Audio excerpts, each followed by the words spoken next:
I'm here with Jesse Trout. Now, Jesse Trout is a provider of NDIS here in South Australia, and he runs Varnacare, which is a massive provider. Now, Jesse has some explosive information for us. We're going to go through how Varnacare got set up, what the rules were around NDIS, how it's being used, and potentially how clients are being bought and sold on the NDIS for personal profit of those providers. We're also going to look at what are the pitfalls under the legislation that allows this system to get rorted. This is going to be a full in-depth exposure of the NDIS system. And so we as the public can get a better understanding of how this all works, how people are getting away with defrauding the federal government in billions of dollars. But I also want to showcase some of the great work that Jesse is doing and other proper NDIS providers are doing for disabled people within our community, and how possibly we can have a discussion about how we can fix some of those problems and fix this broken system to make sure that our money is getting where it needs to go.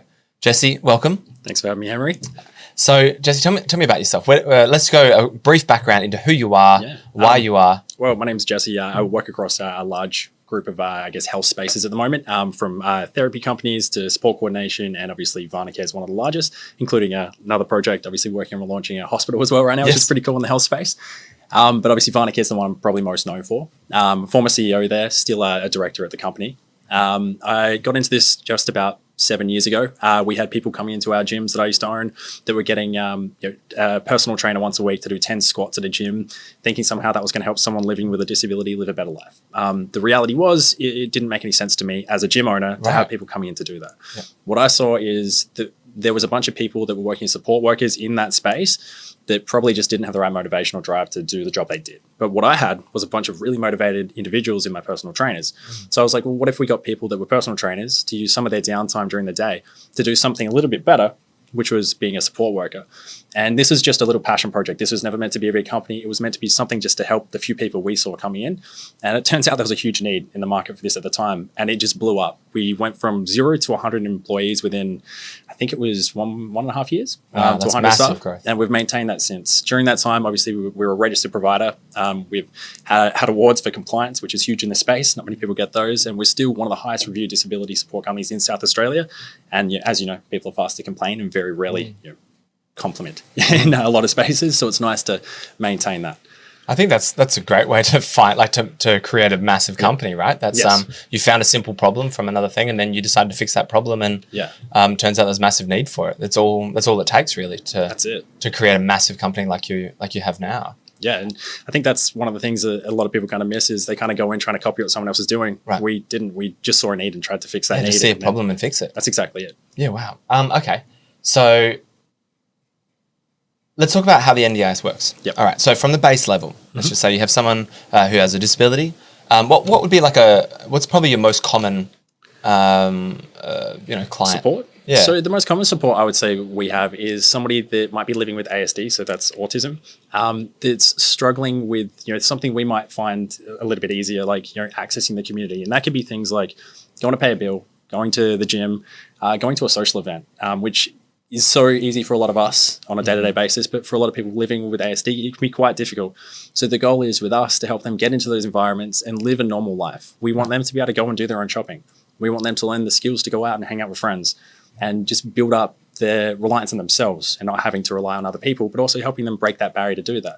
And obviously there's more complex needs as well, like quite a lot more complex needs for some people, but that's probably the main person we get to help. Wow. Okay. So let's just say we've got someone who's got ASD. Yep. How does the system work? So do they go to the federal government, they get a diagnosis, and then how does the money work? Let's walk through that process. Process it's not super complicated, but it's a little bit hard. You essentially start with a GP. So a GP referral is normally where it all starts. The GP is going to help you obviously go through the process, and that process has changed over time. So the exact process today will be different to what it's going to be in a few months, but a GP is going to help you get your official diagnosis, see the specialist you need to see to get all your information in check essentially. Then you're going to go through the process of applying for funding. You'll go through like a local area coordinator. So you'll have multiple people you deal with. A planner. Planner's going to help obviously with your funding levels and how much funding you get. And then you'll also sometimes get a support coordinator. Those other two are separate. They're more of a government entity while they're not. Okay, let's slow that down. Okay, sorry.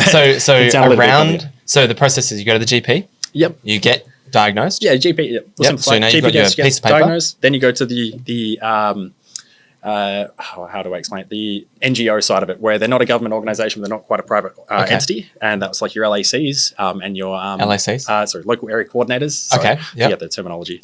And your planners. And then they'll help you get your funding and tell you kind of where to go first. So there's this organization you go to and there's planners in there, and they'll then assess your needs, your requirements, Correct, yeah. and then you get what's a funding plan. Yep.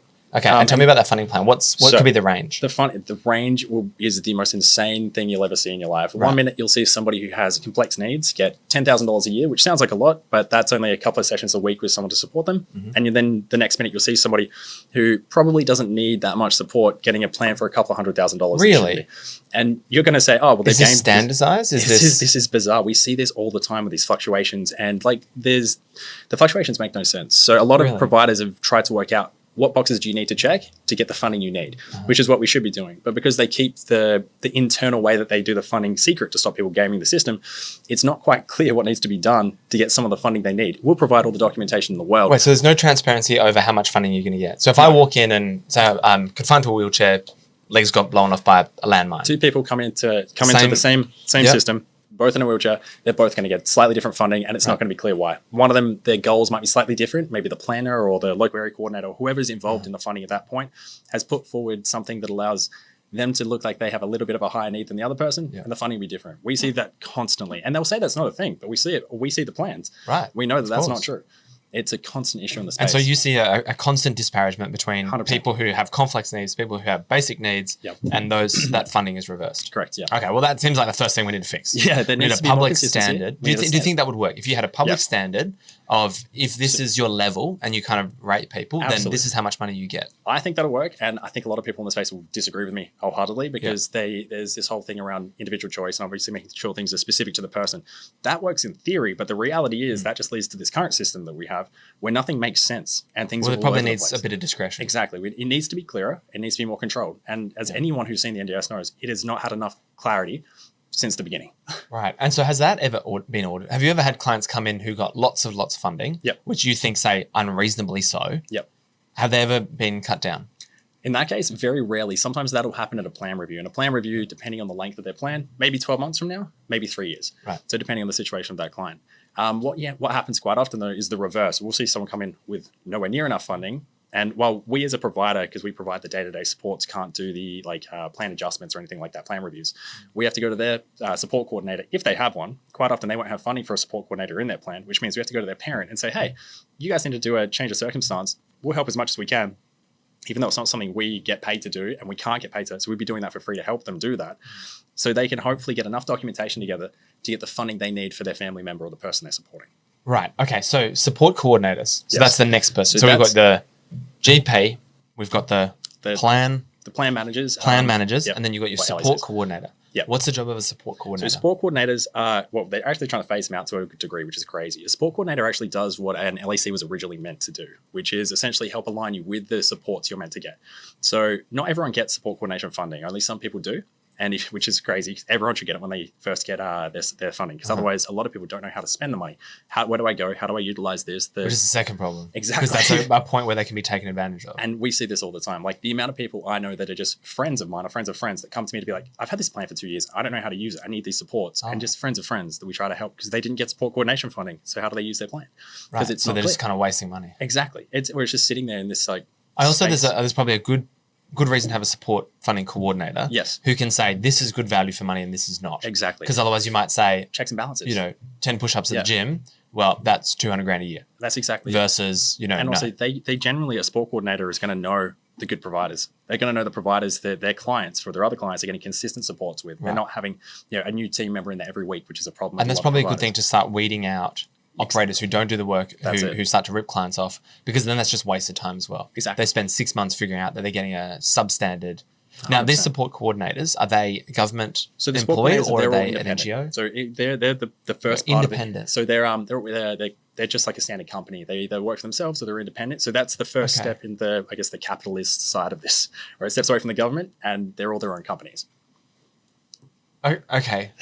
So the government has created an industry. It's created an entire industry that they're trying to now alter. Which they now fund. Yes. Well, I don't like big government, but if it were me, wouldn't you have why wouldn't you put that with the people who allocate the funding and determine what that's that is? the interesting part of this. They were meant to be. So originally, when this whole plan was rolled out, the idea, from what my understanding is anyway, because that person, it's like that person is now a massive referral source, correct, to anybody who wants to defraud the system. And we're going to come into in a second about where sorry, that. No, you're going to love the next part of this. That's where. Okay, we've been doing this for 5 minutes, and I can already see massive flaws in this entire system. So the LACs originally were meant to do more of the role LACs of a local area coordinator. Okay. Sorry. Yeah. More of the role of what a sport coordinator is. Right. Those guys are more under the pump than almost anyone else in this space. The government gives them insane KPIs, and then everyone gets upset at them for not being able to do their job.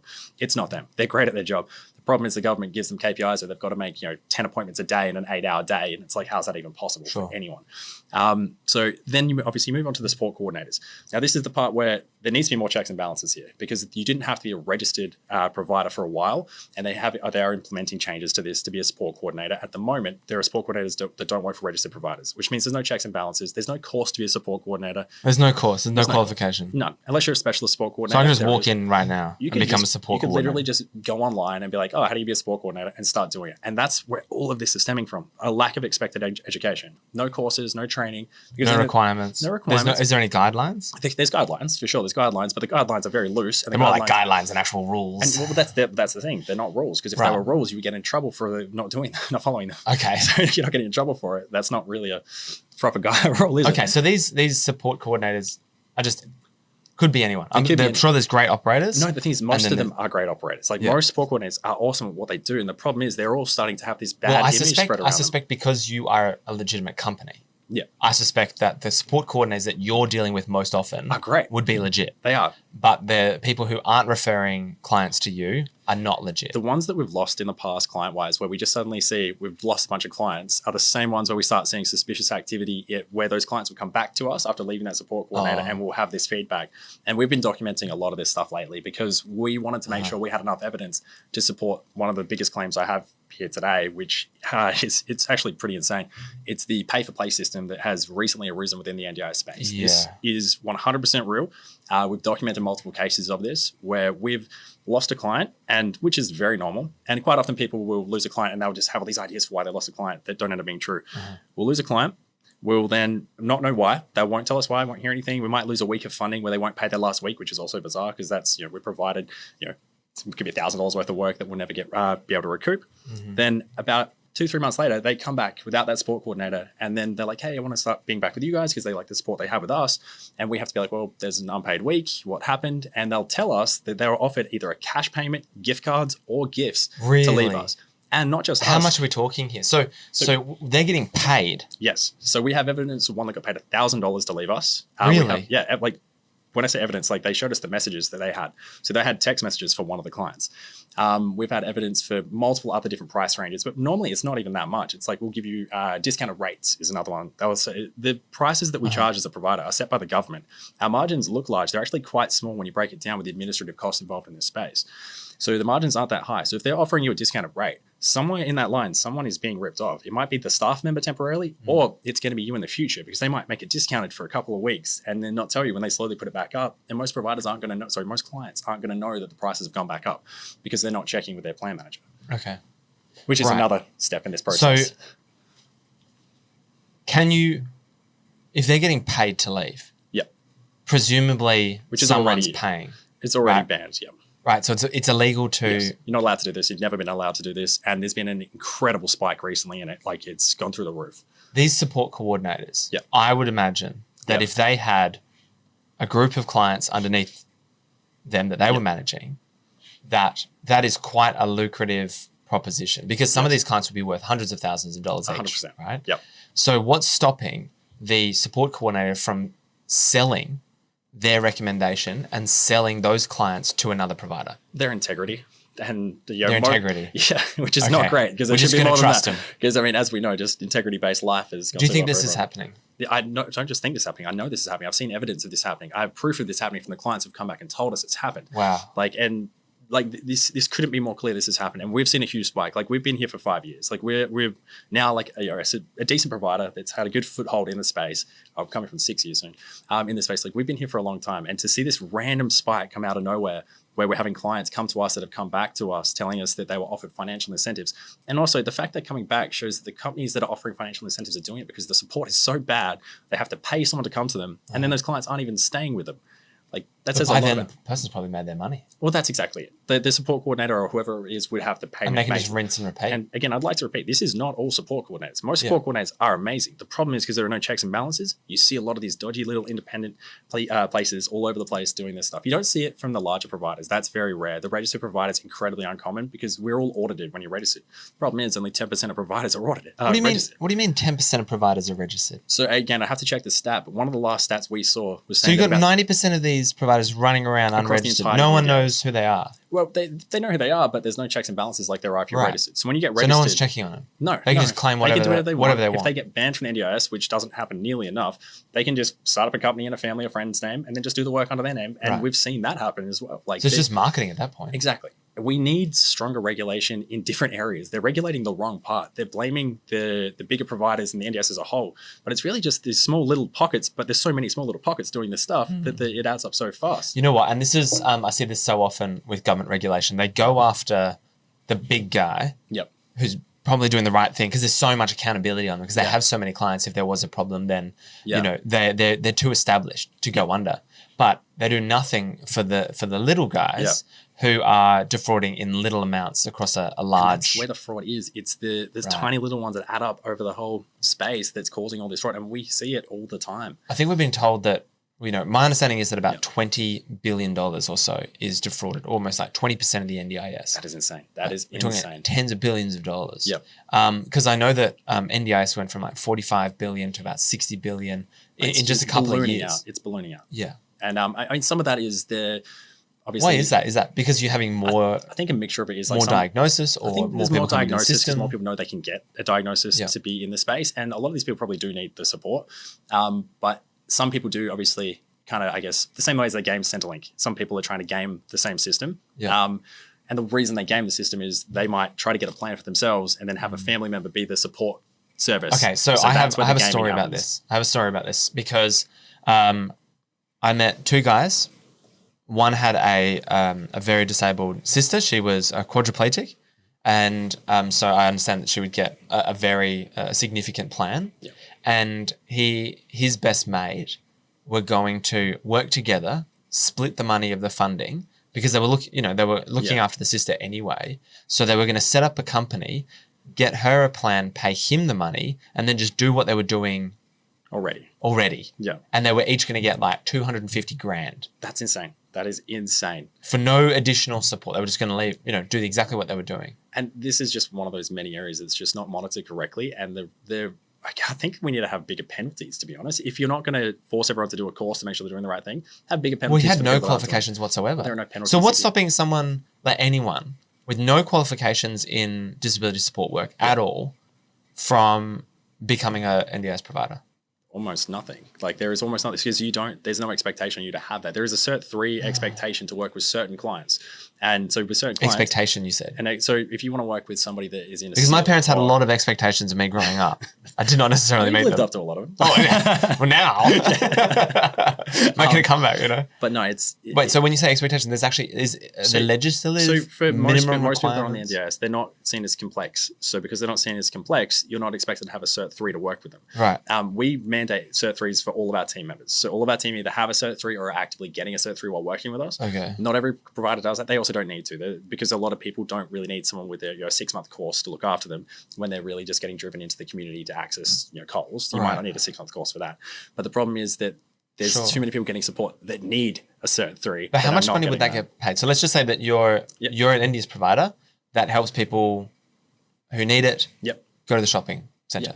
How much would you get paid? So it depends. So the actual providers make about $70 an hour in that situation, which sounds huge. And to look at the cost of wages as well. So you could be new to the space. I'd have to pull up the exact number of what it is currently, but I believe it's around just under $40 an hour that you would get paid without a degree. I could be wrong. Without a degree.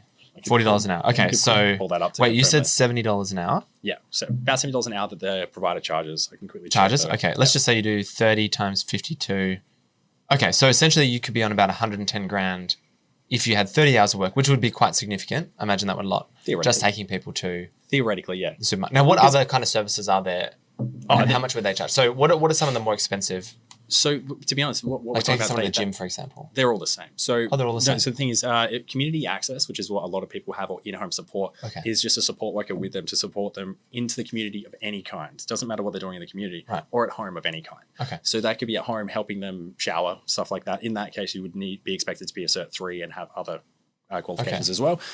Or does your money go up in that case? If you once you're a Cert 3, you generally go up a level as well, so you get paid more. So you're on the next pay point. How much? What's that pay point? I can't remember the exact number. Okay, Sorry, off the top of my head. It's been a little while since I've checked that. Yep.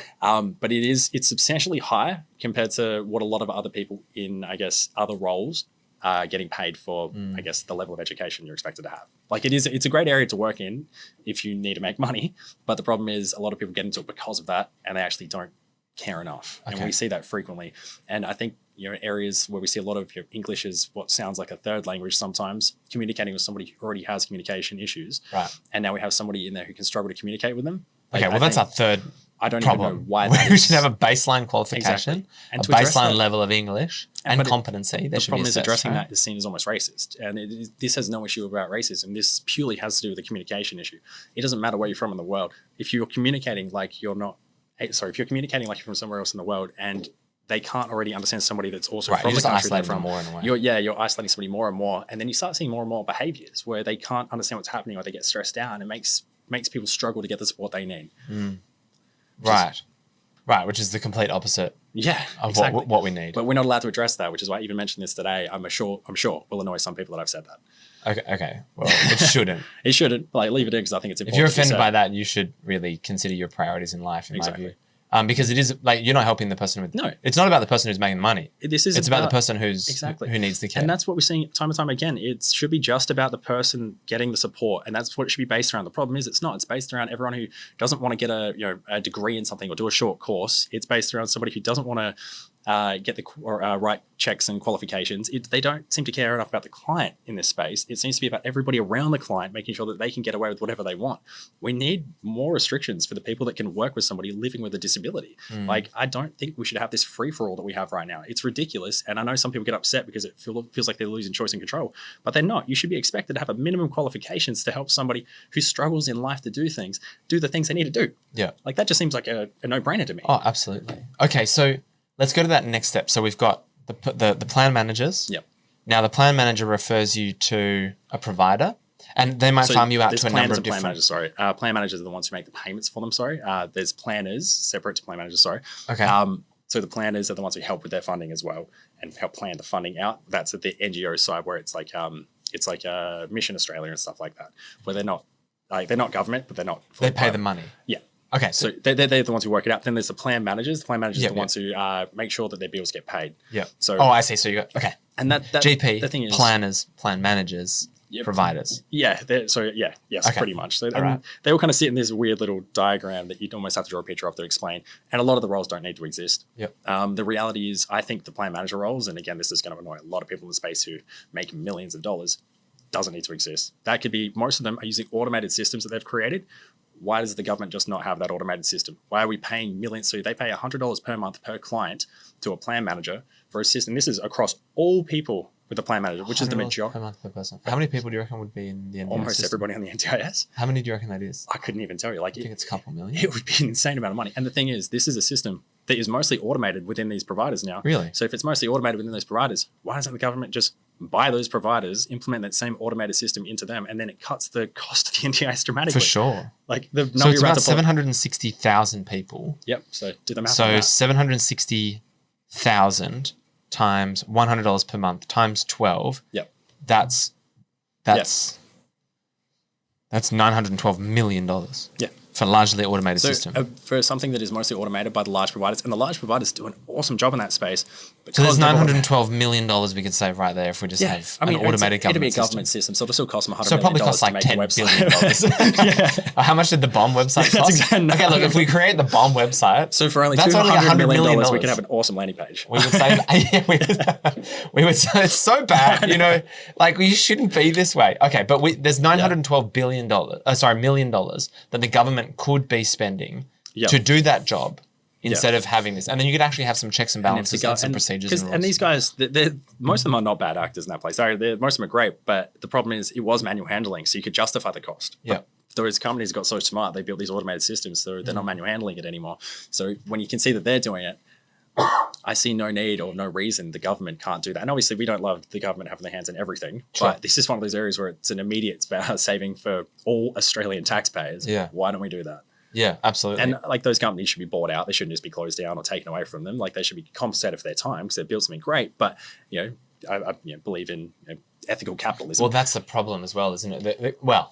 The problem is that the government creates a bad system, and then they can't people then go into it, yeah, and then the government has to buy them out, which is more expensive. And I think that's probably one of the problems is because now once you create a terrible system, it becomes too expensive to fix it. That's it. They gave a terrible system to the free market. The free market fixed some of it, and now they can't buy it back because it's too expensive. Yeah, and let's be clear, it's not the free market. Sorry, the illusion of a free market. Yeah. Well, it's water flows downhill. So if you create a deep chasm where there's lots of money at the bottom, and you're surprised that people go and take advantage of your system. Exactly. And look, you shouldn't be. That comes down to bad government regulation. Absolutely. And like I was saying before, I think the reason we're seeing a spike in fraud and dodgy behavior is because the margins are getting tighter. Yeah. So, for instance, in this space, like we're pretty open about saying that we're one of the more profitable companies in this space. Yeah. And a lot of people look at that like, how is that possible in this space? And it was for one reason. We didn't think about this the same way as everyone else thought about a business, which was, well, businesses get an office and then they start their business in the office. We had COVID. We didn't get an office. COVID ended. We didn't need an office. We didn't get an office. So we saved $10,000 to $20,000 a month from not getting an office that everyone else is spending. So that's allowed us to buffer. For desks where people aren't there. Yeah, that's it. Exactly. And so that's given us a buffer that no one else had. So as margins have gotten tighter, ours didn't. Like we were able to eat that. Why have margins gotten tighter? So costs have gone up for everything. Everything. As you guys know, like wages went up for staff. Obviously, the administrative costs have gone up. The reason administrative costs have gone up is because something bad happens. They push out sweeping regulation where we're expected to now do a ton of extra reporting, but we don't get extra time to do that. But it's expected to be done by us to provide it. So we just charge for it. Well, we can't not allowed to charge for that. We can't bill for that. We don't bill for the. So you just stop doing it. Well, no, we do it, but the problem is you do it, which means you have to pay it out of your profit margins, shrinking the profit margins, which is why you're suddenly seeing all of these companies in this space. But do you think everyone's doing that? I don't think most of them are doing it. That's the problem. A lot of these companies, that's why the dodginess is happening because they're meant to do it. See, this is the problem. It hurts. Some of these regulations hurts people who are doing the right thing. Exactly. And people who don't comply, who don't follow the regulations. They'll survive a little bit longer. Well, they make more money. Exactly. And because then eventually NDIS is going to go, well, we have to increase your payment. Exactly. And so these people were never doing it. 100%. And so look, my advice to anybody in this space that wants to survive, get rid of your commercial real estate if you don't need it. Yeah. You'll see a few providers right now, especially the younger ones, like the smaller providers that have just started, that are like, no, like this makes sense. We're able to afford it. The problem is they haven't hit their first 12 months. They're not paying their first year's tax. Like really, they haven't had that first big hit. They're living on the ATO. They're living without the proper financial equation from them right now. And like they're going to experience the first and second year. Your first and second year hit most of these companies harder than they ever expect. Okay. And I would recommend anyone in this space, if you don't need an office, get rid of it, because then that becomes your new little safety buffer where you can survive longer and you can provide better support. Because if you don't have that, you'll start bending the law somewhere because they don't have the finances to not do it and they don't want to lose their company. They don't want their employees to lose their jobs. They start taking risks and cutting corners, which they shouldn't be. And if the government can't help us, we have to help ourselves.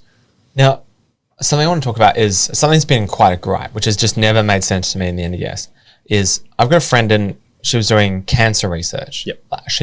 She's wicked smart. She's got a PhD. She's so smart. Yeah. And she was doing some very innovative work in cancer. Yeah. She left the university to go and work in the NDIS. Yeah. Because she would make more money. To me, that's wild. That is wild. Because we've got someone who's the top of their field, solving extremely complex problems. Working on cancer. Working on cancer to cure cancer is now, taking someone to the gym. Yeah. Yeah.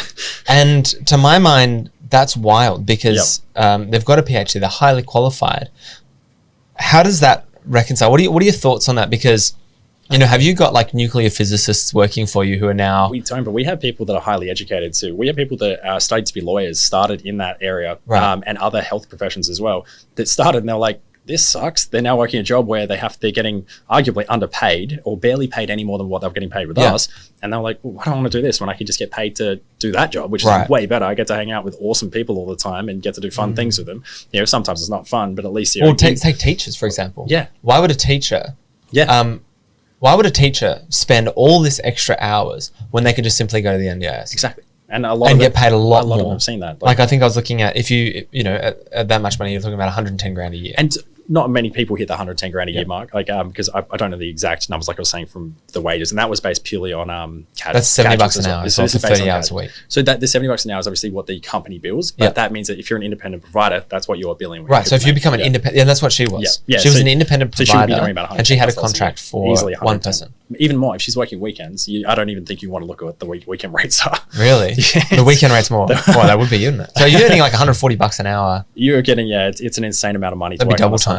And the problem with that is as well, a client's budget's kind of set for the year. Right. So if their budget's set for the year and then you get a bad person coming in that's like, man, I get paid really well on a Sunday. Can we do more shifts on a Sunday? Because you like doing shifts on a Sunday, right? And the person just says yes because they've been pushed into it. Now suddenly that client's funding is just depleting at a crazy rate for barely any support and it's getting it on a Sunday instead. Planning manager is though. Exactly. Well, that's where your support coordinators get. Support coordinator can catch that and be like, well, why are you providing the service on a Sunday? We didn't ask for that. Let's move that back to a Monday to a Friday during business hours when they need to get the support, so when they get the prop supports they needed, where they can actually go to the shops when they're open and do the things. So there's there's a massive incentive for providers to encourage people to do the shopping on a Sunday. It's not the big providers. Big providers don't like doing that. Well, this is my problem. So it's the small ones. The small ones see the large amount of money on a Sunday. A bigger provider sees, well, that's not going to be compatible for that person long term. They're not going to get the support they need. They know that and we all know as a big provider, we know if someone doesn't get the proper support they need, they're not going to get the results they're after. They're not going to hit the goals in their plan. Because everyone has goals in their plan. You're not going to hit your goals if you. Well, the difference is you care about your reputation. Oh, exactly. So you've got a repeat game. Whereas exactly a small provider,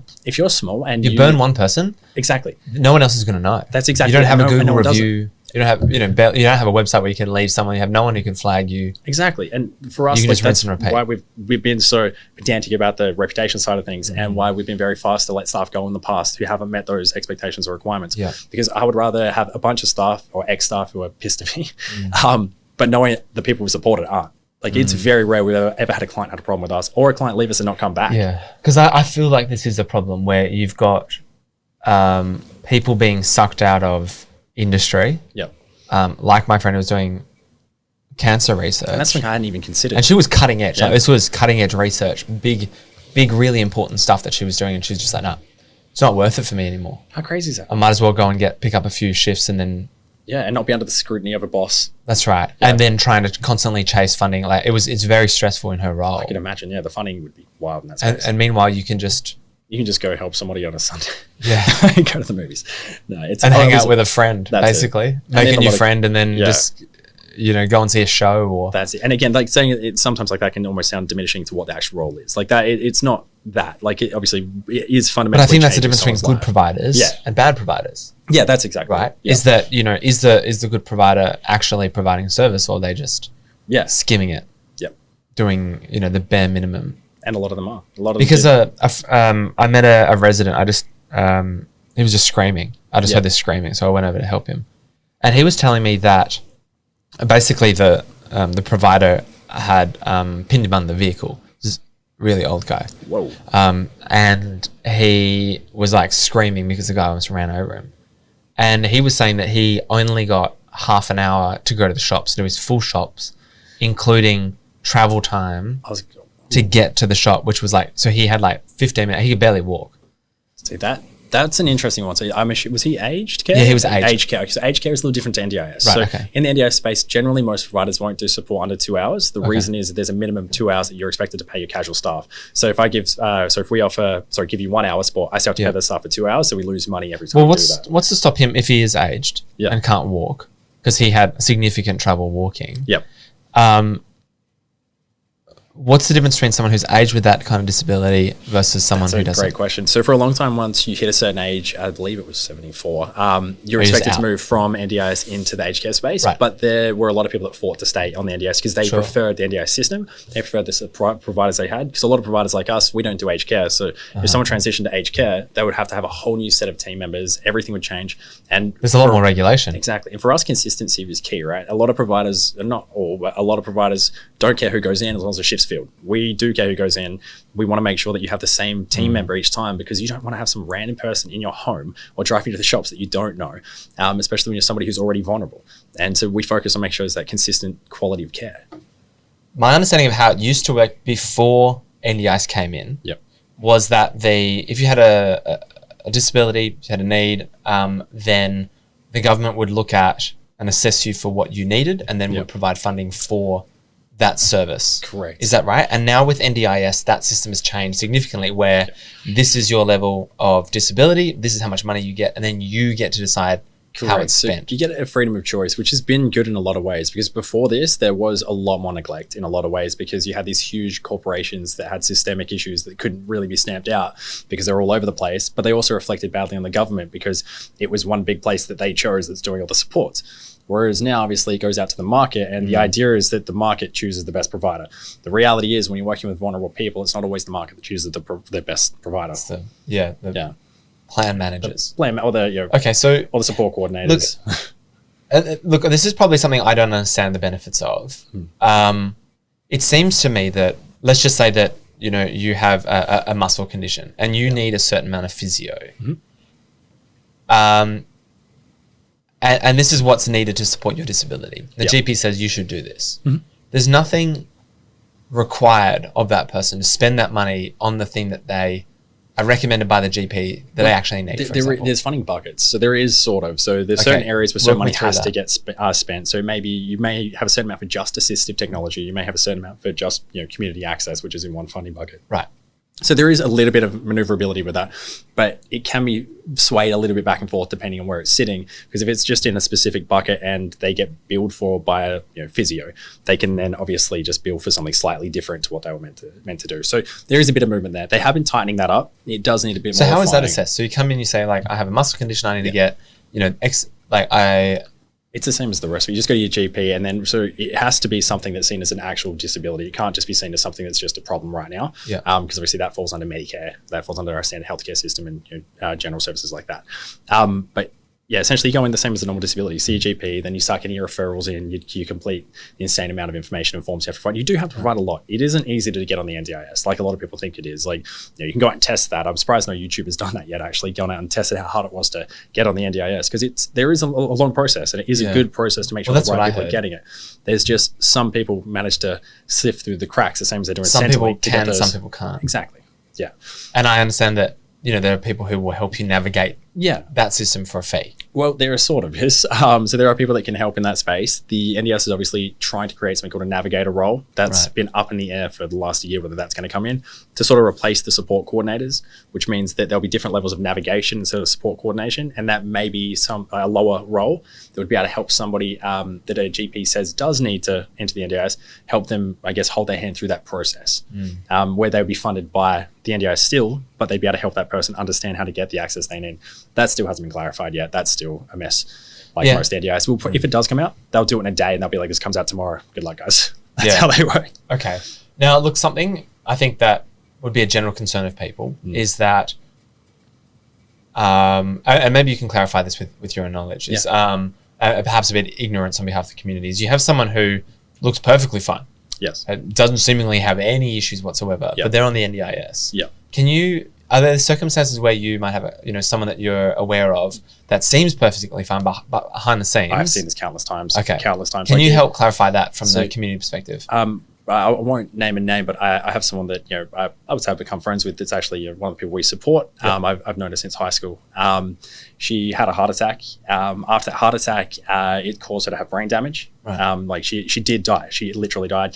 They brought her back. Amazing lady. She's a mum of 3. Day to day, you would think that there's nothing wrong, and then one minute she'll walk into the kitchen and won't know what a kitchen is or where anything is. She'll be in the shops, suddenly the memory gone. just doesn't know where she is, what's happening. Everything doesn't make sense. Okay. And it's situations like that where you would have no idea she had a disability if she didn't tell you, or if you weren't there for that moment where she forgot what's happening. And those are the people that I think get neglected a lot of the time, and also get a lot of, sometimes they do with a lot of hate and a lot of, I guess, ignorance in the community from that situation, because not all disabilities are visible. It's kind of the person who parks in the disabled spot. Yeah, and then they walk out. She's the prime person who needs to, because she might forget where her car is, but she'd get out and she'd seem like she can walk. So why is she in a disability car park? Okay. But how's she going to find a car if it's in the middle of nowhere? Right. When she's with a sport worker and stuff. Right. Okay. And so having a support worker while she goes shopping, so she just doesn't safety blank out. A lot of it's safety, and helping in those situations where she might not remember how to follow a grocery list or something like that. Right. Okay. Cool. Well, there you go. Yeah. So now, can we talk about autism? Yep. I saw a recent report where there are hotspots where there is massive autism diagnosis, and in other places it's massively zero. Or none, yeah. Yeah, and so the government's now looking at, the guidelines for actual diagnosis between GPs could be well off. Yes. Some people you'll also over-prescribing and some people completely underdoing it. You'll see a lot of that falls into, I guess, stereotypical lower and higher socioeconomic areas, because people that come from lower socioeconomic areas need the funding more, they need the help more, so they'll seek the funding more. We see that quite a lot. If we were to look at a diagram of Adelaide, where most of our clients are, most of them aren't west and east, it's north and south, and there are people everywhere, of course, but we do see that that's the case, and they were traditionally the lower socioeconomical parts of Adelaide. They get more support, and quite often our theory has always been that because people in those areas need more help, they need more financial help, whereas a lot of other people in the other areas might not need the financial help as much, so they don't go through the process of getting the diagnosis. That's one of the theories we've had and other people in the space have had. But obviously it could be also GPs where some are just everybody's got it. And, sure, everyone's on the spectrum. But they do have a specific process they have to follow to do a diagnosis. It isn't I think you have autism because you're not looking at me right now. It's a long detailed sheet they have to follow or form. Sure. Now there's some talk about some changes coming out today, actually. Today, I haven't heard about today's changes. I think they Well, apparently there's a big suite of changes coming through today. Have you heard about any changes coming up for the NDIS sector at all? Or? There's literally constantly conversations around new changes coming out. And what happens is they'll announce changes. And I'm sure that has no problem, no cost, no occupation of your mind whatsoever. Well, that's it. What the thing is, these days, it actually doesn't, because we've navigated so many times. So many. Yeah, no, literally, it's one of those things when it happens so much, you kind of learn to block it out and just deal with whatever it is. What do you think has been the changes that's actually helped? Changes that have actually helped. Have any of these changes that they've done along the way actually... To be honest, most of the changes lately haven't helped. There's only one that I do think has helped. They've changed it so there's planned periods now. So when you get your funds, you say you got 1 year worth of funding, right? Yeah. You can go to a dodgy provider who's like, sick, we're going to do 7 days a week, every day of the week, and we're going to run down your funding to nothing. And 3 months in, you have no funding left, but you have 9 months of the year left. What are you going to do about that? You now can't get support for 9 months. You have to try to prove that Hold on, go back. Let's start again. So wait, say this again. So what's happening in certain situations is someone could take 12 months of funding. Okay. A bad provider, a bad actor could burn through that funding in 3 months. Then you have no funding left for 9 months. You got no support. So they introduce a new system where your funding comes out in batches or periods. So you have 3 months at a time, but it's 12 months of funding, but 3 months at a time it can get spent to reduce the risk of this happening. So it still can happen. You can still burn through it really fast at the beginning and then have a bunch the month, the quarter where you don't get the support you need.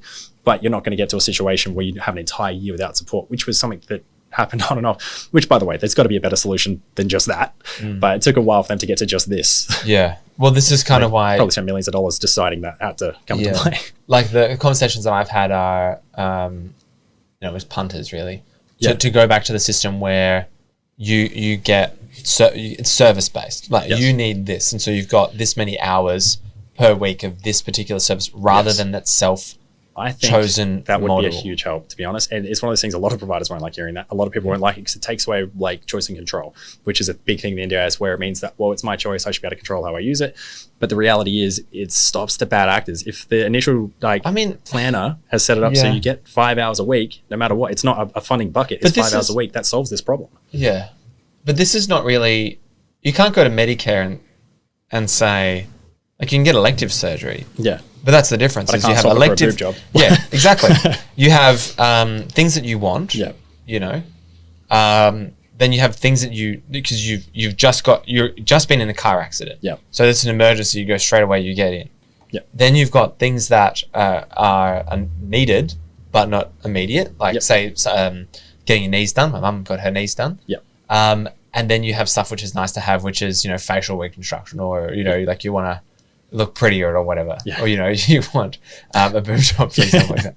So a lot of people, like, I don't get to choose what services I get. And look, I agree, and I think a lot of people in like this the council, like I don't get to choose how often my bins get collected. I don't get to choose once funding's whether agreed I'm upon, spending it should money be on for that thing alone, right? That's what I think that's the argument is, because I do get money though, and I can work and I can spend that money how I want. Yeah. But the thing is that when I'm often accessing government services, I don't get to choose what the service is. But in this circumstance, it's very different. I agree. So can you talk to me about the merits and disadvantages of a system where the client gets to choose? So right now, freedom of choice. That's the benefit. But to be honest, the disadvantages are huge, because when you say freedom, freedom to choose how and when they use their hours. So maybe they don't want sport today, but now when you say freedom, right? So freedom is rarely free, right? Yeah, correct. Yeah. So if I choose to spend my money on this thing, that means that I am now, say if I really need physio, but I don't spend my money on physio, I spend it on community access, and then I suffer significant muscular degradation, so I now need to go to the public system to get that work done because I haven't been doing the maintenance that I should have done. And I honestly, there's taxpayers then paying for the service that the person didn't take up, because if I had the choice of doing physio versus, say, I saw a great group of going to the Fringe, right? That looked like a really good activity. There's about 15 people came along to a Fringe show. That kind of community access. I'd prefer to go to the Fringe than go to the physio. Okay. So and if the public system is then going to pick up my non-prep work, isn't that then, that's not a free cost? No, I agree. And one thing on the Fringe thing as well, it's not, in that situation, it wouldn't be 6 people, for instance, or 15 people paying the full rate. That's actually split up a little bit, so it's cheaper. Like the government's not paying as much for that, which is good. I think there's only 2 support workers, which is good, for 15 people. It's not like it's costing $10,000 to go up for the day, right, which is nice, because there is a bit of confusion in the space around that.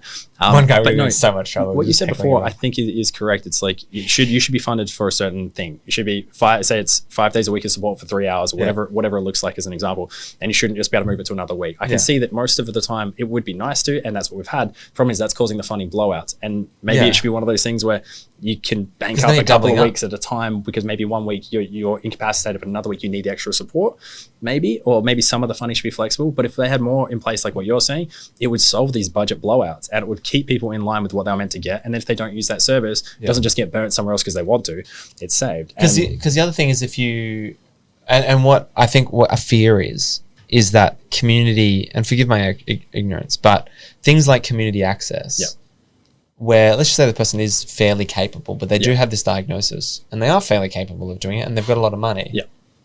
Could they just do it themselves? And what is the actual benefit of that, for example? Like, could I think there's a conversation around that comes down to what's the wastage here, where somebody could actually do it themselves, or a family member can do it for them? And I think that's a problem in the Western culture, right? We don't really support each other, but the problem is because a lot of these people don't have, we always used exactly, and that's probably a cultural issue we need to focus on. Which we all would live better lives if we spent more time helping our family and friends, which we don't do. The problem is a lot of these people don't have those family and friends. A lot of these people are isolated, and so what happens is if this person doesn't get into the community now to start building up that access to the community and those skills of getting into the community for the rest of their life, they're never going to be able to build those skills up, and they'll miss out on things that all of us get to see as a fundamental part of life, like going for a walk on the beach, which sounds silly, but it's like, why does someone else have to miss out on that? And obviously we're all paying taxes and we don't want these taxes wasted, but sometimes I don't mind if it's giving someone a bit of a quality of life improvement. And I think like there's a fine line in there, because that's where things can kind of go out of control, but it's still nice getting a chance to see somebody who doesn't leave the house go down to the beach and have a coffee for the first time because they can't do it alone. Because it's definitely been a shift from the family doing that. And having, if they have family. That was, if someone couldn't do that themselves, then the family would take those outings, they would include them in that activity or whatever it is, they'd make the extra effort. Has that shifted now have we kind of shifted that we've moved relationship between the family to an individual and the individual to the taxpayer. It's weird, but yeah. Because someone's doing that. Yeah. You know, someone is being taken out of the workforce of Yeah. Australia to now take someone to the beach, which is lovely and Yeah. may very well be necessary. Yeah.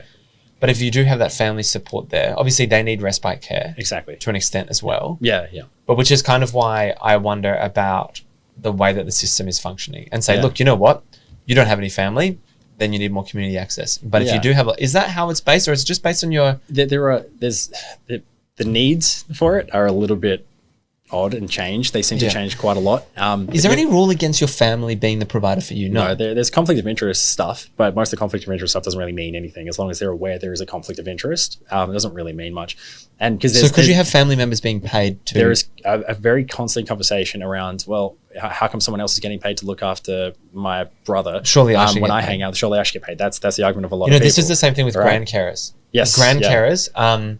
If you don't know, so there's grand carers have like very limited rights, and so sometimes you might have parents which are drug addicts, and they're claiming off Centrelink the money, and so and then they use that to fund their drug addiction. The child then goes to the grandparents, who's then being looked after, but the grandparents receive no funding. Wow. If the grandparents try to get guardianship, Yeah. then the children grow crazy because then they're cutting off their drug money. Wow. So the grandparents have no support, and there's a lot of grand carers in South Australia who get zero support. They can't undermine the payment of the child support for their kids who are addicted, and the children, because the parents would get extremely angry and fight for custody and try and take over. And so the kids then go with the grandparents, and these grandparents are What a broken system. have no money. Yeah. And so they have no support. Well, a lot of the time they'd be retired, right? So they're they don't have an retired, income. exactly, and they're dipping into their super to look after their grandchildren. And so in that circumstance, I think it's perfectly valid to then 100%. consider, Yeah. you know, an additional, that's the hard thing, is the parents shouldn't be getting the support payments, but they are. Yeah. And if you don't, then the kid goes back with drug addicted parents. So that's the worst outcome. So it's almost like you have to pay the drug addicted parent to go and do the drugs, but money needs to come to the grandparent. So it's like kind of a similar thing. Yeah. Like where you might have a family member who's happy to look after them. And so in some circumstances we say, well, no, you shouldn't get paid. Yeah. But on the other hand, if you said, look, we'll pay you at a heavily discounted rate, but then the cost is just going to blow out again. Yeah. It's such an interesting conversation, isn't it? Like that is, the system is broken. Yeah. It's fundamentally it broken doesn't make sense. on every level by the sounds of it. From a cultural perspective to... Because is this shifting our entire culture to a Yeah. situation where we don't look after our friends and family who need it? Correct, yeah. And instead the taxpayer has now taken on that responsibility. It's sad, and I wonder what we can do as a country and as a culture to change that again, to start helping each other out more. Yeah, because it's a bit of a problem. It's a consideration because someone's taken out of the system. You know, so you might say that, okay, let's just say you've got a parent with a severely disabled child, and then you go, okay, well, we're going to get the taxpayer to look after that child so the parent can go back to work. There are parent payments and stuff like that, or I can't remember the exact term, sorry, off the top of my head. But the people that do support their family members can get payments from the government through a Centrelink type system as well, where they can get paid, but it's not the same level as getting paid as a support worker. So the incentive for them isn't just to get a government handout from that, it's to work as a support worker sometimes to receive that money. So they could do that. They could do that. There's literally nothing stopping it. And so then, okay, so you've kind of got to... There's like wrongs and rights about that on both fronts. Is one, you've now got someone taking their child to the beach and getting paid for it where they normally wouldn't. Mm-hmm. And they should just do that. You don't see a lot of parent-kid situations like that, but you do see a lot of family members, like brothers or sisters. But is like that because it's once removed? Probably more because the parents are worried about how it looks if they did it. Well, yeah. But to be honest, you don't not see it. Like it's definitely something we've come across. We obviously we wouldn't support someone in that situation, so we'd only hear about that. Yeah, because obviously we're a provider. Yeah. But yeah, it's you hear some crazy stuff in this space. Because like that example where I had before, where you had the two guys working together to take the money from That's an exact the situation, sister. right? And it's like, did they need to do that? No, And they just saw the money sitting there and they were like, well, let's capitalize. Well, yeah, and is she better off? Yeah. That's the real thing. And shouldn't she be with somebody who's trained to look after Honestly, they someone were like laughing. Someone with like maybe a Cert 3 minimum plus, some extra certificates around that to look after a quadriplegic would probably be preferable in every situation. Yeah. But the thing is, there's no checks and balances on that, right? Who's checking to see if they have a Cert 3 if they're billing and she's approving it? No one. because they're not a registered provider. That's why I feel that there should be mandated registrations for everyone. That the registration criteria should be slightly simpler for lower needs stuff, so that way more people that are independent can become registered. But also the bigger providers like us need to have scrutiny on us. All of us need to have scrutiny on us, because if they don't, they're going to cut corners. It'll happen. Yeah, and you know what I fear from this is it just comes back to the bigger providers. Yes. It's just more scrutiny on the bigger providers. Yeah. And we're seeing it time and time again. So what would be what kind of change would you recommend if I was Prime Minister tomorrow? Yeah. And there was this system in place? I would have the government take over the plan manager stuff straight away. Purely because then you're seeing day to day the exact data, like who's doing what, why they're doing it, what money's being spent on. I think they should have the authority as to who you go to. Exactly. It's like, you need this service. Well, this is the provider I'm recommending. Correct. To a more you. standardized system. Yeah. Like, so for instance, because it's not capitalism. It's not capitalism. No. It's not a free market situation. It's a government. It's like the defense. Yeah, You're not paying a private military. Yeah. It's government funded. It's not individuals dealing with themselves. Capitalism is individuals dealing with themselves, not government. That makes sense. Yeah. Creating markets. Yeah. That's the opposite of free market. That is the opposite of capitalism. Especially, I guess, when they control the wiring of that market. Yes. Yeah, and it's not done well, right? Yeah. So I think capitalism is individuals dealing with them individually without government support. Yep. When government creates a market, creates an industry, well, that's starting to be, socialism. Yep. Right? You're controlling the factors of production, which is money in a way, and capital. Yep. So, okay, so number one, I think the government, would you agree with that? The government should be saying, these are the providers that we're recommending you to, because we know they provide a service. But the thing is that can be done purely by mandating registration, because once you do the registration process, like my company's done, I think actually that's what they're mandating this afternoon. That's what I heard. I think if it's the one I'm thinking it might be, that might be the one around sport coordination. If it is, that'll be incredible, because that is required, in my opinion.